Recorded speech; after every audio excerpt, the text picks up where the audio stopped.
vista Tania? Y lo tienes que separar. Tania para mi artista, el nombre es Tanbak. Tanbak. Sí. Tania Bakalian, ¿no? Yo lo corté. Sí. ¿Cómo es? En inglés lo podemos hacer. Como le gustan, sí, en inglés. Sí, así mantenemos la línea. So, Tania, first of all, I know that you were a self-taught artist. How did you begin? I guess you're just born with something. That's it, and you look for it. I pity the people who cannot find it. Well, because I was born in an area, in the 70s where women had to work, had to do something, out of their life. So being an artist in those times was just something like a woman's, caprice.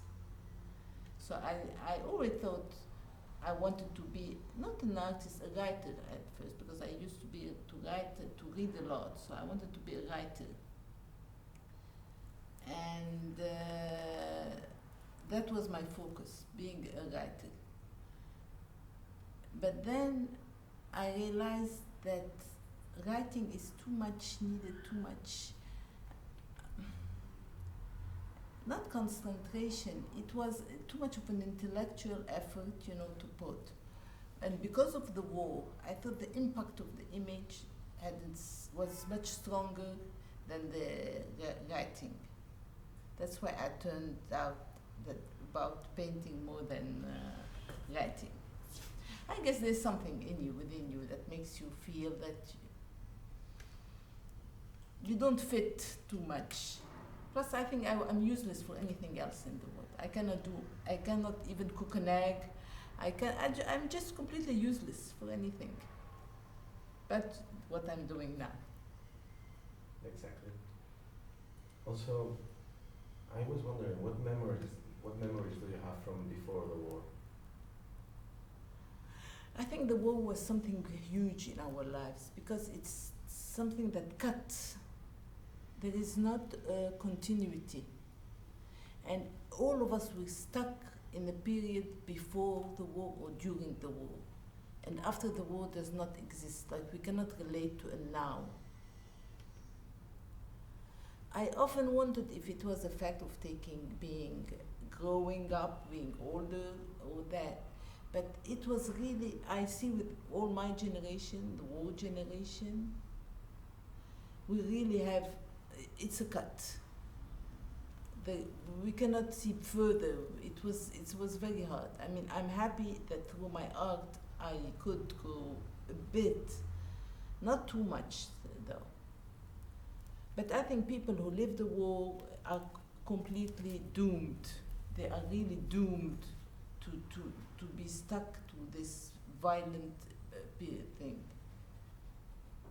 And when I see what's happening in Syria, I feel that how a whole country like this is going to be doomed, like we in Lebanon were, and wait another generation or two to erase a bit all this savagery. It's hard. Through your art, usually there is a lot of protest, as I see it. For example, in the works of the camps, the refugee camps. Well, I told you, you cannot go out of your environment. I mean, you cannot live. I cannot paint flowers or I don't know.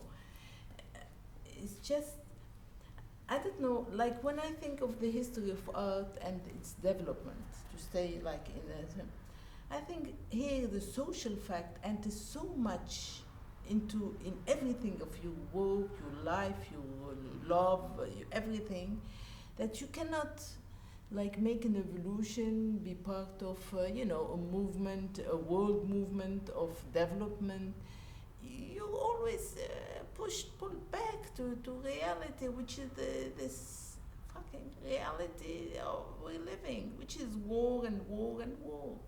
I mean, in my life, which is not a century. I'm coming out, there is a genocide in my back, and I lived through 5 or 6 wars, and there's still a war now going on. I think I lived more in war than I lived in peace. So it's hard to just cut off and make things that are not related to all this violence we're living in. Also,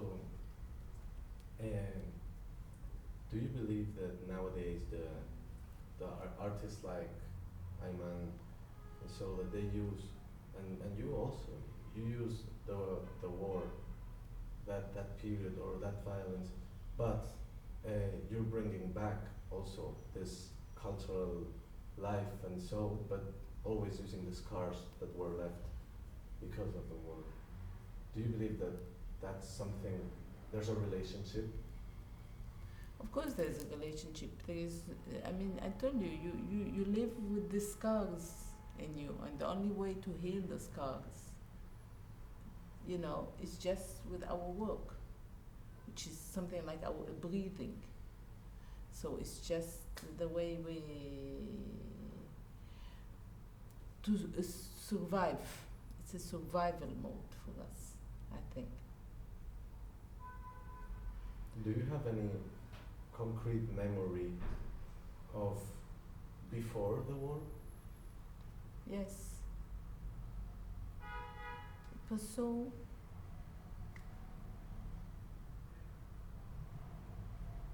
It was, I don't know, like something like the Madeleine, of course, something tasting very nice and sweet, and I don't know. When I see images now, I just cannot believe we were living in such beauty, and how we destroyed it. Honestly, like when I went to Italy, and I said, oh my God, but this is how Lebanon was. And now it's, so that is, I think, I don't know, war make a huge revolution in everything in life. But I think I'm of the old generation. I think it was a bit too hard for us to bear. Like because there was nothing real positive that came out. We could not make any change. I mean, confessionalism, everything is much rooted deeper and stronger. Inequalities, confessionalism, violence, thieves, the thieves that are ruling us, everything. So that's why I'm a bit bitter about it all. I wonder if the war would not have happened, maybe we could have had such a more development which would be more durable and more rooted. The other day we were walking down the streets in downtown, and we saw a sentence that said, "Before I die, I want Lebanon to be," and three dots. What would you like Lebanon to be?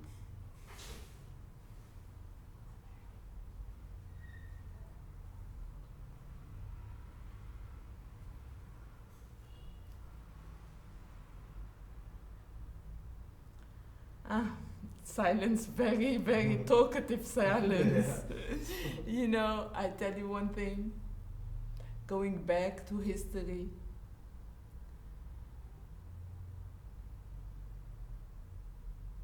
it's something, maybe you should not put it down, but I don't believe in small countries like this. I like big entities, big war, maybe it's a dream.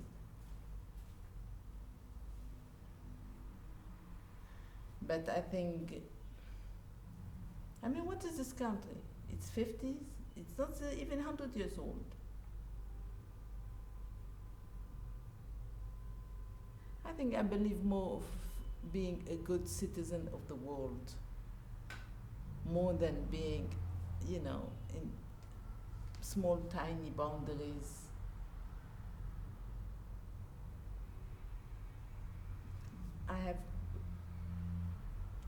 I think people should have wider, broader horizon, and even be rooted in one place, but not in this tiny Lebanese, you know, local, regional, confessional law.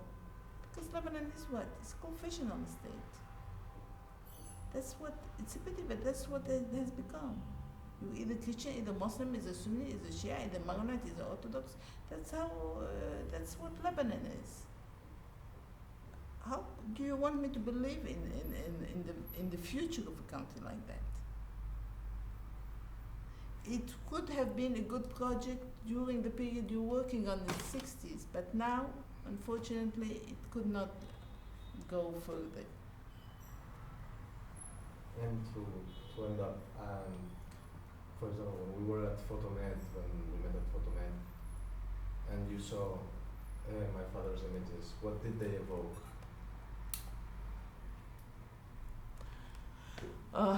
That is so, yeah, I told you, it's like, you know, it's childhood. It was just such a beautiful period. I think no one can deny that it was just, you know, it's terrible because it's a dream, which, and what, you know, there are many things now on the net about Beirut of the 60s, the 70s, all the pictures, everyone is posting, you know, all this. I don't want to enter into this nostalgia thing. I like to look before, in front of me, not in the back. Backwards was a wonderful place. We've made it now a rotten, horrible hell. How can we make it to go further? That's what I'm looking at. The past, it was beautiful, honestly. But we cannot remake it. It's devastated. So it's a good dream. It's good to have this in our back, but it should push us to the front to make something, to construct even more and beautiful and better. Not all this damn hell we're living in.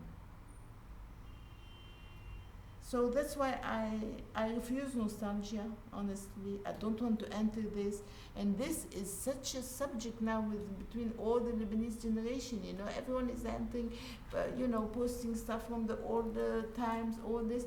But this does not make us look further. You know, I think we in the Arab world, we're walking to the headwards and looking backwards. Of course we enter the wall. We must hit the wall. What is this? How can you go forward without looking forward? We're looking backwards always. Because our present and our future are so no word for it. There's nothing attractive, nothing pleasant, nothing, absolutely nothing.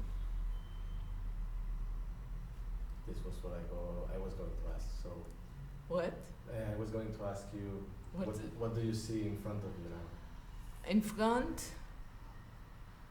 You know, I'm already a old woman. I don't want to look backwards, but I don't know. I look at my present now. I don't know about future. I hope the young generation, you would construct something a bit better than we did. That's what I'm really bitter, you know, that we could not leave something better for you. I don't know if you realize that, how horrible it is now compared to what we lived.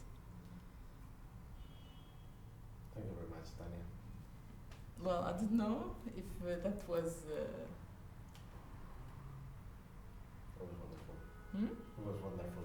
Was it? Yes. I don't know. Tania. I'm just a bit too when I get about this.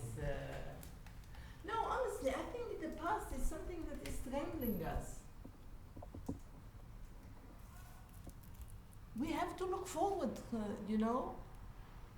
We all, I mean, look at, everyone is talking. Either they talk about the religion, which is, you know, what the Holy Nabi did, you know, and those times. Either they think about the past times, or they go look, everything is in the past. nothing present now, no look to the future. I mean, how can a society advance? I don't know, maybe young generation don't do that, but I don't know. You know, I live a bit retreated too. I have too much work here, so I live retreated in my atelier, so I don't know what's going on a bit within younger generation. I think it's must be better. Hopefully. Super, Tania.